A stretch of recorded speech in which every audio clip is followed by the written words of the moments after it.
hard, but we got it.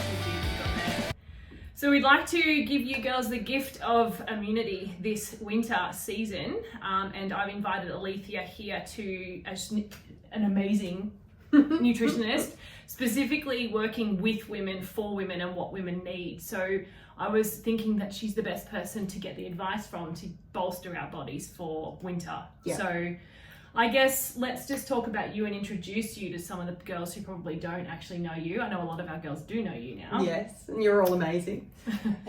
So you're a nutritionist? So I'm a clinical nutritionist. I studied a Bachelor of Health Science in Nutritional and Dietetic Medicine.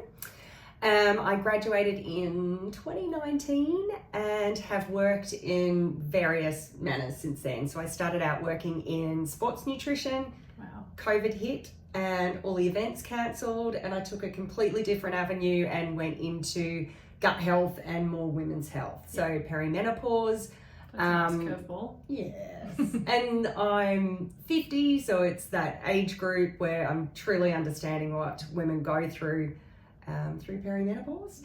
Yeah. But I got into nutrition. I had chronic health issues with anxiety and iron deficiency anemia, which doctors weren't able to resolve. Okay. So I ended up doing a lot of my own study and research, and that's what got me into studying the degree and realized that lifestyle and diet can actually resolve a lot of those issues. Yeah, it's amazing to have first-hand experience that actually really Totally. does help you help other people, doesn't it? Yeah. Yeah. I think, lived experience will always give you that empathy that other people don't 100%. necessarily have, and then throw the research and study on top of that just changes everything. So biochemically I can understand what's going on and also have the experience there too. Excellent. Well, on that note, how do you think immune health is important for our women in perimenopause and menopause and like the stages of our life? Yeah. Because obviously most of my women are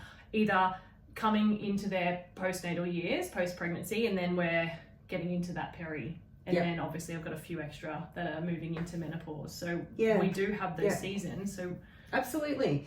So immune health, it's important for everyone. For obviously for... It sounds really obvious though, doesn't it? But I don't think it is. I think we put ourselves last.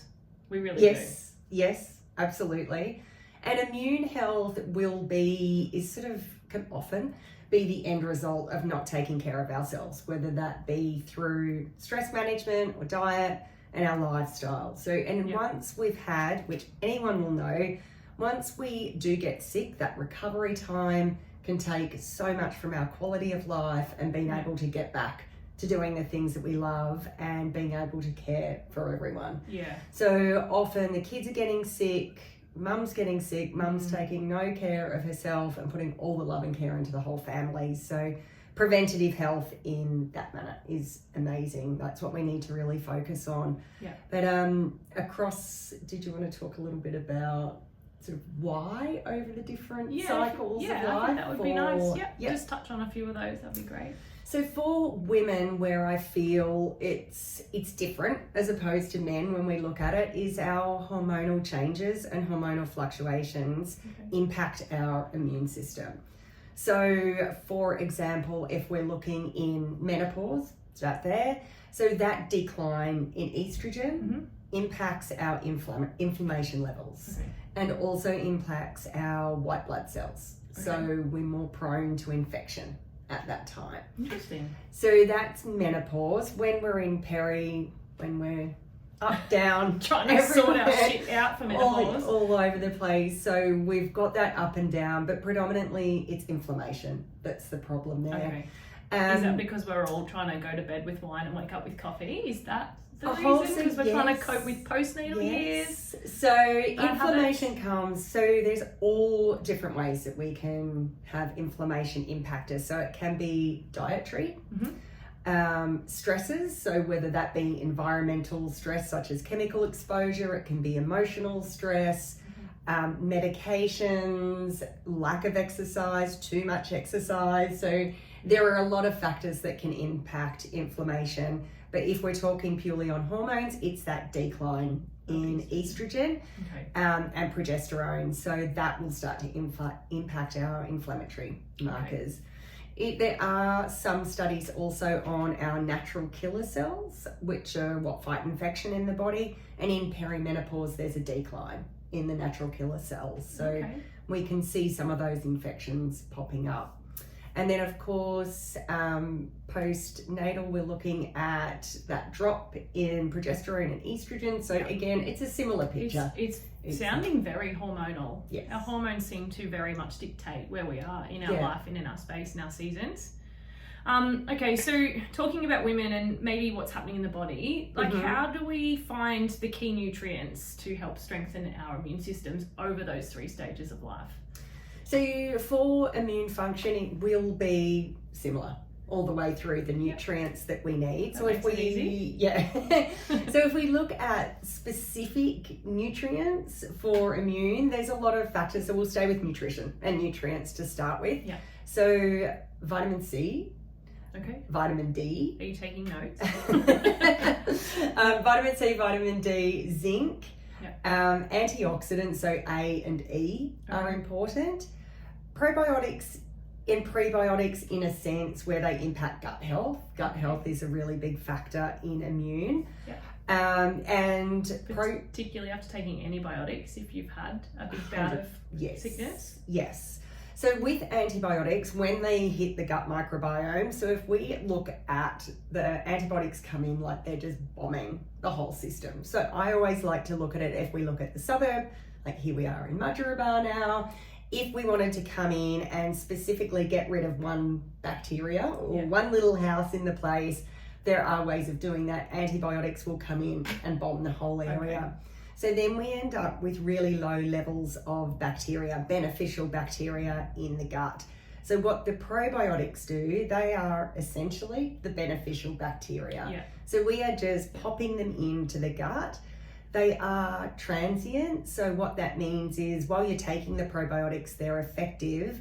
If you don't feed those bacteria with fibers and prebiotics, they will just pass through, and then you can end up in the same position again. Okay, so sick again. Yes. Okay. So that's where you can start to see some of that repetitive sickness come in if the gut health isn't great. So probiotics are amazing, particularly after antibiotics, but we need to utilize the diet and using prebiotics. So you can take supplemental powders for fibers, or just ensuring there's enough fiber in the diet. So I am seeing with my girls in particular a repeat of sickness. So it will go around the family and they just keep getting sick. So I like to refer to most of my women having kindy aged children. They're little snot spreaders, and you know they're getting sick. So mum's getting it and all the kids are getting it, dad's getting it, and then mum's getting it again. And then they're down and out for months or the whole of winter, and they can't take care of themselves. They can't do their strength training. They can't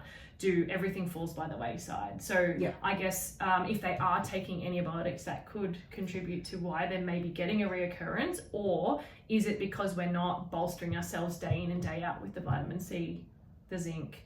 Both of those, definitely. So the diet works as a really great preventative. There is some research once you are sick for zinc, it will decrease the duration of a cold or flu. Same with vitamin C. It won't get rid of it. It just needs to run its time. So while we're sick, we do zinc and vitamin C as an extra? Yes. Okay. 100%. So during sickness? Yeah. Okay. So preventative, if we look at, we've mentioned those vitamins, what about our nutrition? For nutrition. So you always want it to come from food first approach. So often what I'll see is people over supplementing and expecting that to be the answer to everything. So probably a bit too much. It's easy just to have the quick fix and the pill and hope that you've got enough. So that reliance on supplements, or an over expectation of what those supplements are going to do. So I always look at supplements are amazing if there's a deficiency, or if you're taking therapeutic doses. So a lot of supplements that are on the market don't have therapeutic doses. So you can be spending a lot of money on things that aren't benefiting you. But as far as diet goes, we are looking at adequate protein. So protein, which we look at from our animal products, tofu, tempeh, lentils, beans. When we're eating those, it breaks down into individual amino acids. So I look at protein as your house. Yep. Your amino acids are your little building blocks to build that house. So we need enough protein to give us the amino acids, and then the amino acids build our immune cells. Okay. So we need protein. I mean, you bang on about protein. I do, I bang on about protein. But it's actually nice to understand from a different perspective rather than why we do actually need protein rather than to muscle. throw out big guns. Absolutely. So our cells, they need proteins to build. So without that, you're not going to be able to replenish your immune system. I feel like there's a big gap there already, because we're seeing women aren't taking and having enough protein in their diet. So that's good. Now I've got another reason to bang on about it. Yeah. Immunity. And you can't rebuild. So that initial, when you get sick, your immune system, your white blood cells, they're all pumping into action. And then they do what's known as lysis. So they kill themselves, the white cells. So they blow up. That's how I vision it. And then your body has to replenish those. So that's where you're going to be needing your protein and all of these vitamins in there. Okay. So for cell production, so for those immune cells to rebuild, you need your protein and your zinc. Yep.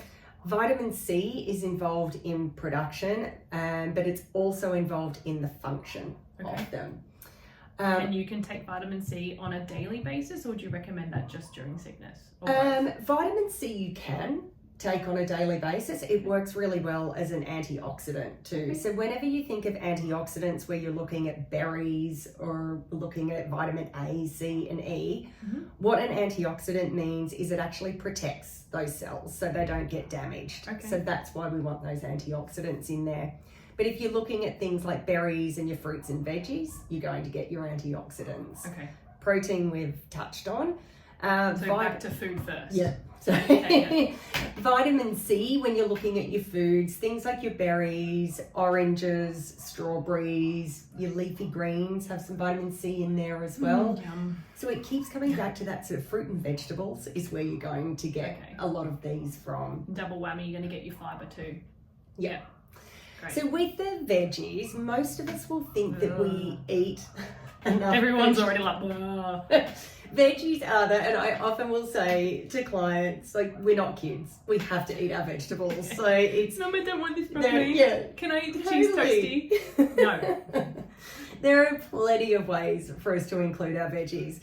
But it said when they did research on it and surveys on it, it's about 80% of people do not eat enough vegetables of what we meant to, just the RDA of them. So we just don't have enough time in the day to prepare our own food, which is probably where that comes down to. Yeah. So coming back to preparing our own food and putting in those veggies. Yeah, definitely. So veggies should be that hero of every dish. We're looking at eat the rainbow 5 cups. Yeah, and it is. So all of those colours when we're looking at food will have different vitamins and minerals. So that's where that eating the rainbow comes into it. Okay. That you will gain all the different vitamins and minerals by doing that.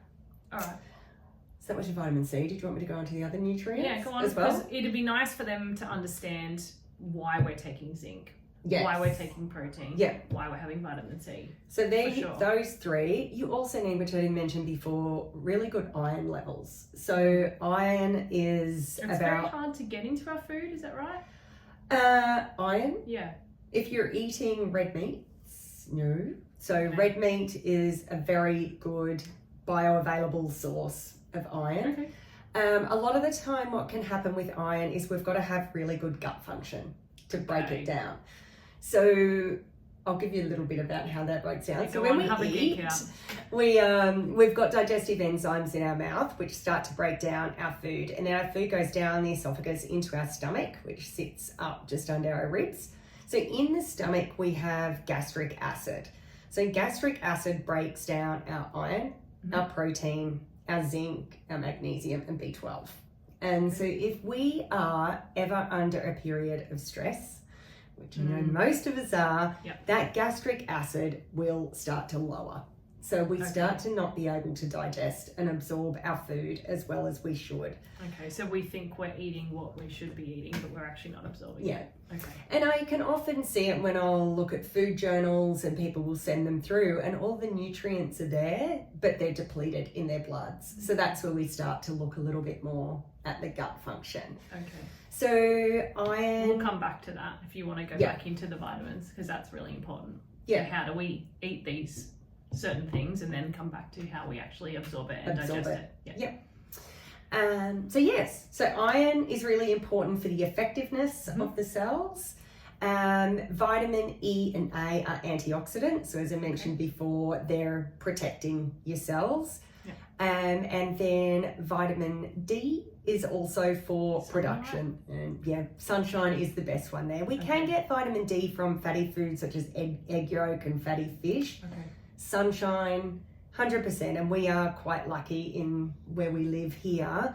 Even if it's having a cup, you would still get a little bit out there, but even having your cup of tea or cup of coffee sitting out in the sun, gaining it where you can. Obviously, you want safe sun exposure with my complexion. That is not much time out in the sun at all, but just having your lunch or a cup of tea or coffee out in the sun each day is a good way to start. Nice mindfulness and stress-free time too. Definitely. Maybe it'll help us absorb the vitamins. 100%.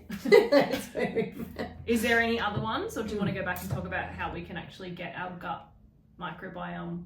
We covered everything there, didn't we? I was just thinking, and then we talked about probiotics, but we sort of touched on that there as well. So gut microbiome. And how we absorb and better digest our food. So is that us going into a bit of stress management or some down regulation of our nervous system? Maybe we should actually talk about nervous system and what our body's actually doing when it's in a stress state and then that leads us to not being able to. So look, I always look at, we live in a world where there are stresses around us. We can't escape it. Everyone is going to have, firstly, different level of stresses in their life. Some people have relatively low stress, others have a lot. And a lot of that we can't always manage. So there is no perfect situation there. Each individual will have different resilience to stress as well. So, but what we really need to do is more about that stress management and how we work with it. So when we are under chronic stress, if we're looking from an immune point of view, our white blood cells start to decrease. So we do become more prone to infection. So in the time of stress, we are running on adrenaline, and so our white blood cells upregulate at that time. So I always think the classic example that we can look at is often just before we go on holidays, we can end up getting sick. So we've had a really busy time. We go away on holidays and we're like, why? I'm relaxed now and suddenly I'm getting sick. That's very classic.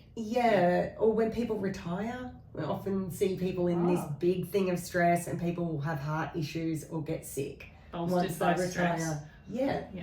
So in that time, so once chronic stress, that's why then we go through this heightened stage of white blood cells and then they crash. So we become more open to infection in stress.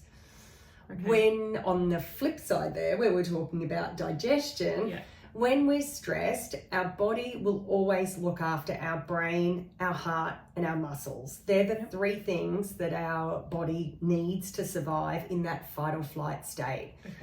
So what that means is while those are the important functions, all of our energy and our metabolism is using our nutrients and our blood flow for those organs. Our endocrine system, so our hormones and our digestion get put on the back burner. Too much effort. So our body will just say, that's not important right now. I need to fight, I need to think, I need the heart to pump. So that's where all the energy goes.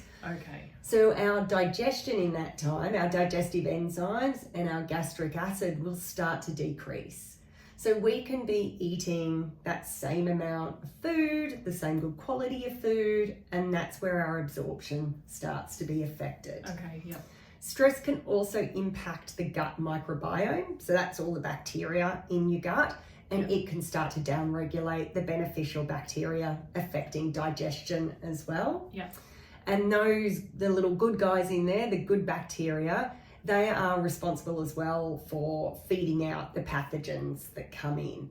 So if we do have any pathogens that come in, that bacteria recognizes it and gets rid of those and stops them entering the bloodstream. Okay. So in that state of stress, it can't do that. Yeah. As well. Okay. So we need to spend some time down regulating our stresses. Stress.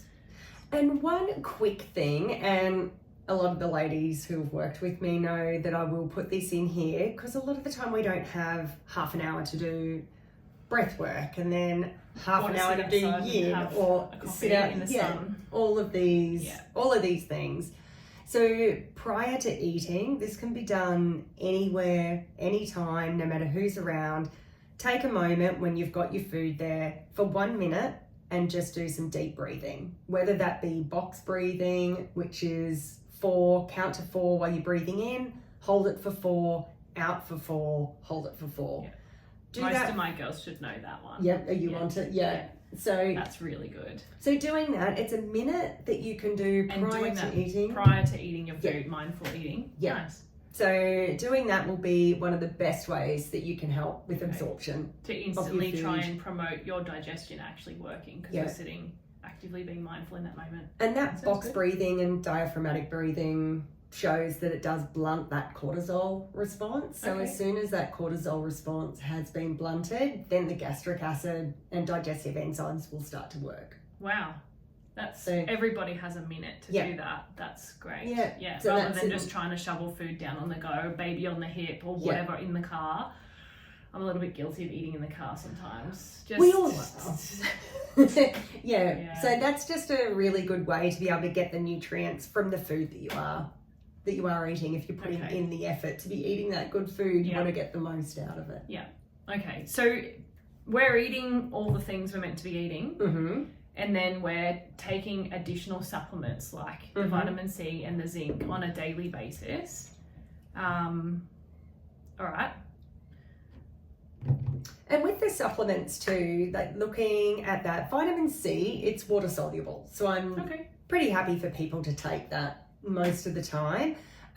Things like zinc, they are good to take. It can also impact other nutrients. So I always like to have a look at a blood test first. Yeah. So if someone's got low levels of white blood cells, or if we test zinc and it's low, more than happy for people to be on zinc. Yeah. But if it's not needed, I look at it from a budget perspective, and also it can start to throw out other minerals if you don't need it. We can end up throwing all of these supplements and things into us when we don't need it, and then there's different qualities of supplements too, so some aren't necessarily absorbed as well as others, so we are actually just eating money. Is that right? It is. So if we look at one, we'll stay on zinc while we're there. So zinc oxide is a really poorly absorbed form of zinc, so you'll see that in a lot of, can't think of any brands at the moment. There's a couple of brands in the supermarket that they'll sell. It's quite cheap. Always look on it. If it's zinc oxide, don't worry about it. You're just wasting your money. It's zinc oxide, magnesium oxide's another one. Generally avoid. Magnesium oxide we actually use to help people with constipation because it just goes straight through. Oh, that's a good one, girls. So, keep that one in the back of the mind. Yeah, so that's, well, they used to, milk of magnesia back in the day, so that sort of magnesium oxide, but zincs, you want to look for something like zinc citrate or zinc glycinate. They're your two ones to use there, but always check your blood test first as to whether it's needed. Save you spending money on things that you don't need. Yeah, that's really good. Vitamin D, I look at the same. I'm a bit of a test, don't guess, person. But otherwise then you're shooting in the dark, and like you said, you're not quite getting the results that you deserve or that you need. Or you're wasting your money. And or knocking out other nutrients. Nutrients. Alrighty. So one of the questions here I had was women who struggle with getting enough nutrients in their food, what supplements might be helpful. We have kind of covered that. Is there anything else that you wanted to touch on with that? So some of these girls might not know you or be in a position to be able to see you for a clinical review or their blood test. How do we get them to go about understanding what they actually need to help bolster them for this upcoming winter? So again, if you keep it really simple, I would focus on 100% on your fruit and vegetables. Yep. Getting enough, and it sounds incredibly cliche, but it's your 2 serves of fruit and your 5 of vegetables. Yep. But the reasons why is they're all your antioxidants and your vitamins in there. Having your fruit in there for winter, I would focus on those citrus, the berries and your orange, so you know straight away that you're getting your vitamin C from those. Yeah. Okay. For those of you that eat meat, you are going to get your zinc immediately from your animal proteins. And your iron. Yeah, so they're fantastic. If as well, another way to get your iron in, and a lot of you will at this, but having liver in the diet. You've said this before, it's so gross, but yes. So the best way to, I would never eat liver straight up. I would love to be able to, it's not for me, but you can go to the butcher and get mince prepared where you'll have 10% of beef liver. That's a nice way to do it. And then 90% of your mince, and you will not taste it. Okay. The reason that it's amazing, liver, is it's got iron, but it also has vitamin A. So for us to absorb the iron, the vitamin A really helps at the gut level. So if you just mix a bit of the liver in with the mince, amazing. And you don't have to chop it and touch it and do all the things. Some people love it, and it's with a bit of, olive oil and garlic and things. I love food, but that's pushing it. Well, I was vegetarian for 13 years. So, so I struggle with some of them to come back with, but mixing it in with the mince is amazing. Good, that's great. All right, so moving on from that, would there be any common mistakes that women are making to try and boost their immunity that actually might be doing more harm than good? Do you know what I think I would say with that? Pretty much what we mentioned before, relying on supplements too much, thinking that that's the answer, and then looking at the diet, and the diet is running on coffee, no veggies in there, not enough protein, and then those supplements, aren't going to work, and then you're going to get in a cycle of the body doesn't have enough nutrients on board. So supplements, I guess, as in the word, it needs to be paired with good nutrition and also lifestyle as well. So I think movement Strength training. It's a huge factor in it. Even for the mobilization of the immune cells, to have them moving around the body, to have our lymphatic system moving and flushing the body out, movement is so essential in all of that. So I would say, over supplementation, probably, and this is not against antibiotics, they are absolutely essential in certain circumstances. I would say the overuse of antibiotics. Because we're bombing our body, as you said. Yeah. So to help with that, we can take a prebiotic or a probiotic alongside our antibiotic? When you've got the antibiotics, there is one strain, it's called Saccharomyces boulardii, which you will see. Well, we might have to put that in the comments. It's or Flannery's or anything. You'll see it's SB. That's what it's known as. If you go in and ask for an SB probiotic, they will know what you're talking about. That's good. That one I is. don't know if I can repeat that word. It is great to take alongside the antibiotics. Okay. So the antibiotics won't kill it off. Yeah. You can take other ones, and they're actually now available in a lot of health food stores, but activated probiotics, really great brand. I'm not technically meant to mention brands, but it is amazing.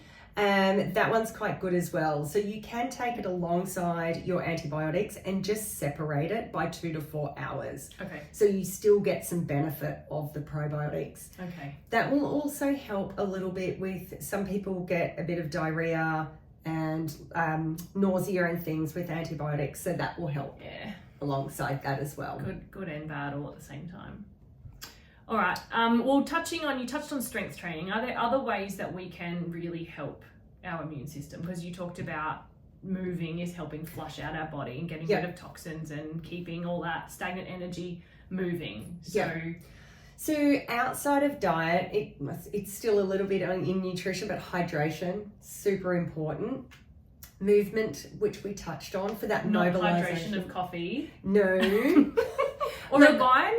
To be fair, I am a coffee lover, and Coffee actually in the research does have some really great things for the gut microbiome. Okay. My general rule for everyone is make sure you're having it after food if you have any stress in your life. So it's just to do with cortisol, which cortisol we know is going to impact our immune system. Yep. So it's not saying don't have coffee, just have it with food after your food. Yeah, so sort of a mid-morning. And lots of water to help flush out our body. Definitely. Especially lots in the morning, water. Yeah? So yes, always start the day with a glass of water. I always keep one by the bed, so it's just there as soon as you wake up. Yeah. Monitor your urine. So there are certain calculations to work out how much fluid people need.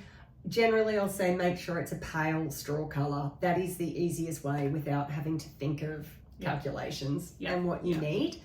So hydration, movement, sleep. Sleep is really important. The reason that sleep, and I know that is not always possible for everyone. A couple of screaming babies in bed with you and your husband. Yeah. So I always think the easiest way to try and monitor sleep is whatever you are working with. Everyone again is working with different. Some people are having to live on 3 hours sleep. Others are loving their 10 hours sleep. Half their luck. But with sleep, look at what different season of our lives. Of what you have, and if you can, my number one is put down your phone for in the evening so your body can start to wind down in that time and let your body and your brain rest. And if you can, get to bed half an hour earlier than what you have been. So that's the quickest way to do it. Simple. So rather than thinking I need to change my whole sleep structure and be in bed at 9 and this and that, just look at half an hour for you, and that will be an entryway of how to get that to change. Yeah. Sleep is super important, and that's due to the inflammatory pathways with immune. So the less sleep we have, it has impact on all of our body, but focusing on immune, it's due to inflammation. Okay. So it's sleep, movement, hydration, stress management. Yep. And as a strength trainer, I do suggest, I love strength training. I'm a big advocate for it, obviously. I do also like to suggest walking and basic, simple movements. If you can't get to the gym or you're not feeling well, or you're feeling stressed and overwhelmed, just go for a walk, just move your body, do some cat-cows, do some down dogs, and just go for a trot around the block. Anything is better than nothing if you're in a stressed and overwhelmed state, because sometimes when we come to the gym, not with me, but if you go to the gym, sometimes you can overdo it and cause bigger stress. So I like to make sure that if you are coming to me, we're meeting you where you're at, and we're slowing things down based on your energy levels and how you're feeling. So if you're not with me and you're training with somebody else and you don't feel like going, please just keep moving, keep walking, doing those things. And then I guess, go. I think that's a really good point while you're saying that as well, that when we are sick, I think it's if you can and if you've got the energy to keep that gentle movement happening, that just helps the cells, the immune cells, move around the body and get to the areas that they need to. Again, that's a check-in of how you feel. Yeah, if you are going even for a gentle walk and it's 10 minutes and that makes you feel like rubbish, it's too much for where you're at. So it's a real time to be very mindful of where you are and checking from there, and even coming back after you have been sick. You might come back to your first gym session and you're like, I'm awesome, and then you get home and you're flat for the day. You need a rest then. So sometimes that coming back can take, but that's your dynamic. I know that you manage it really well with. I can manage it with the girls in front of me, but for those who aren't with me, please meet yourself where you're at, because you can just cause more stress in your body and more inflammation. And I think even with that, talking about that movement as well, if you can't fit anything in, even doing some like air squats or body weight squats at home, just something to get that lymphatic moving. Yeah, that's good. Well, that leads me into one of my last questions, and that's moving on with busy women. So busy women juggling mum life, work, all of the things. What are the quickest ways that we can do to support their immune system? Quickest ways that they can support their immune system without feeling like this whole conversation was too overwhelming? I feel like the biggest standout for me would be fruit, like your vitamin C and hydration and just gentle movement. And So Just I would quick things. definitely, so Basics. hydration, have a water bottle with you all the time. So you're not getting to the point of 4 hours and think, I haven't had a drink. Always have a water bottle with you. The movement, I think you've said, if you're not at a gym, out walking, do some of those squats at home while you're watching TV. That would be their snacks. So if you're having snacks, things that are high in your vitamin C, so your oranges and your berries, using garlic and ginger in all of your cooking, antibacterial, That's a good one we didn't cover. and anti-inflammatory. So use that in absolutely everything. Fresh ginger is even really great in a salad if you're having something along those lines, or you can cook. So they are fantastic in there as well. And there's stress management. I think that diaphragmatic and box breathing, even if you're in the car and you've just done school drop off or pick up, 1 minute, just get those little minutes in. Even if that amounts to 5 minutes over the day, that is 5 minutes that we're blunting that cortisol and stress response. So it's more do what you can with what you have, rather than feeling like there's this gold standard perfect thing that we have to get to. No, perfection is not something that we're striving for here. No, can you narrow that down to a top 3? What would be your top 3? Top 3 would be hydration. See, I would tend to go like the vegetables, definitely. Hydration, vegetables, and would I go sleep or stress? Sleep. Okay, so they're the first 3 things that we can start on today. Yeah. And so get that happening. Half an hour to bed earlier. Your veggies, be aware of how many, and just get veggies into those main meals, even if it's lunch and dinner, if you get 2 cups into each of those. And hydration, water bottle with you at all times. Cool. Awesome. Thank you. So if people want to get in touch with you and work with you, how do they do that? Where do we find you? I mean, I can drop some links into the bottom of this, but... Definitely. Instagram, so it's Alethea Mills _nutrition, or you can email me at health@aletheanutrition.net.au. But Instagram, I am there and checking that most days, so just pop in there and say hi. Not 30 minutes before bed, I hope. Well, thank you very much for joining me. I really appreciate it. Pleasure. It's been so good. Lovely to be here. And any questions, please feel free to reach out. Thanks. Thank you, everyone.